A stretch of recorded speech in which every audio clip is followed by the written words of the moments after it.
Skákanie na švihadle sa vyvinulo z pohybovej aktivity detí na školách. Zároveň ho praktizujú aj rôzne vekové kategórie. Možno povedať, že jeho obľúbenosť spočíva nielen v jeho hravosti, tvorivosti, variabilite, komunikatívnosti, ale hlavne v jeho priaznivom účinku na organizmus. V súčasnosti sa jeho rôzne formy vo svete využívajú ako doplnkový šport a ako cvičenie pre zdravie.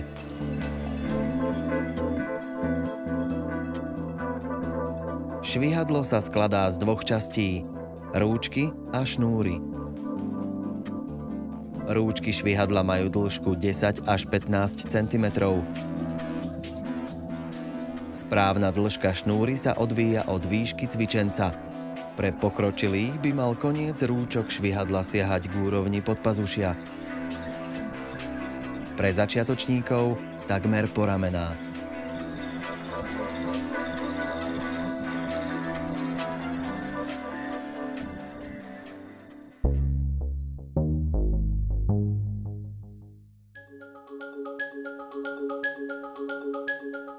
S nožmi preskok Jumping Jacks vychádza z opakovaného vertikálneho skoku, pri ktorom striedame základný preskok z nožmo s preskokom roznožmo.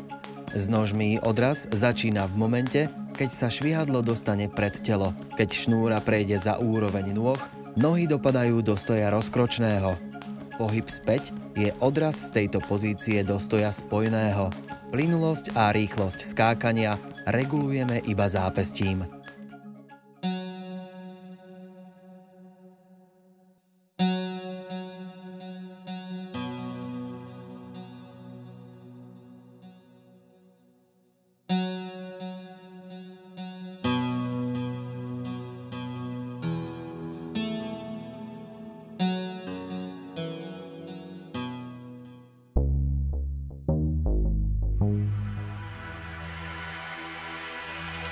Medzi najčastejšie chyby patrí slabá odrazová schopnosť a nesprávna dĺžka šnúry.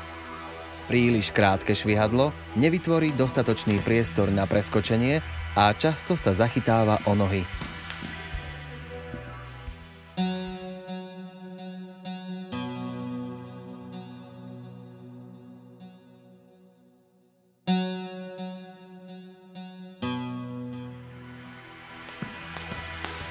Naopak dlhé švihadlo prechádza veľkým oblúkom popod cvičenca a údermi o zem mení svoj tvar, čo môže viesť k opätovnému zachytávaniu o nohy.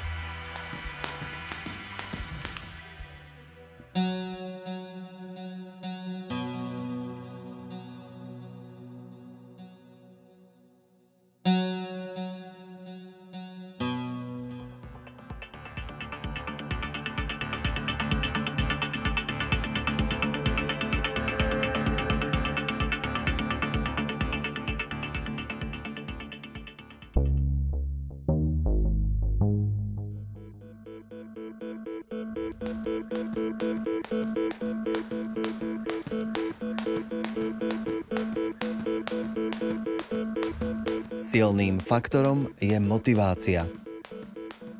Žiak má za úlohu urobiť čo najviac preskokov na švihadle počas 1 minúty. Môžeme ich rozdeliť do dvojíc.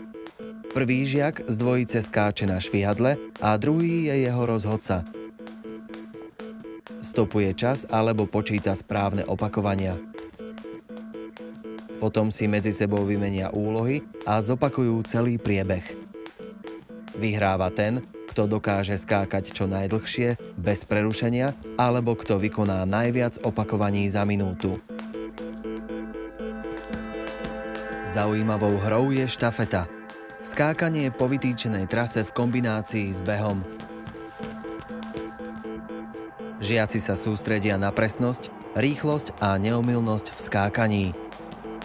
Časová tieseň a úsilie prekonať trasu čo najlepšie zohráva dôležitú úlohu ako motivačný a súťaživý prvok. Preskok Jumping Jacks patrí medzi zložitejšie cvičenia, a to hlavne kvôli vysokým požiadavkám na kondíciu a koordináciu pohybov. Tento cvik zaraďujeme k náročnejším a v kombinácii s inými variáciami skákania môžeme hodnotne a kreatívne oživiť hodinu telesnej výchovy.